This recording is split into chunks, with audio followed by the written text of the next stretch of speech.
Chapter 1 Episode 29. You used to climb 2 flights of stairs without thinking about it. Now you have to stop halfway to catch your breath. Getting winded after strenuous exercise can be normal.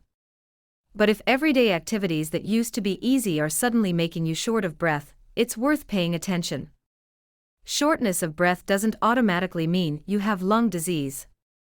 Possible causes include asthma, COPD, respiratory infections, and other lung conditions. But heart problems, anemia, reduced physical fitness, and other conditions can also make you feel breathless. So how can doctors check how well your lungs are actually working? Last time, we learned about SpO2. That tells us whether enough oxygen is reaching our blood. But there's another test called spirometry.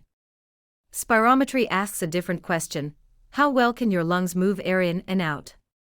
The test is simple. Take the deepest breath you can. Put your mouth around the tube. Then, blow out as hard and as fast as possible, and keep blowing until you're told to stop.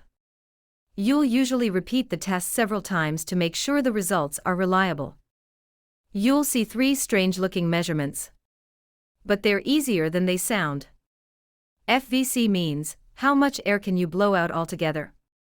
FEV means, how much air can you blow out during the first second?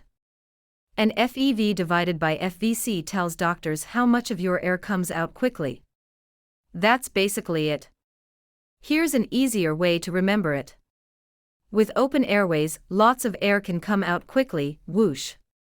But when airways are narrowed or obstructed, getting the air out can take longer. That's one reason spirometry is useful when doctors are investigating conditions such as asthma or COPD. Sometimes they repeat the test after medication that opens the airways to see whether airflow improves. You don't need spirometry just because you occasionally get tired.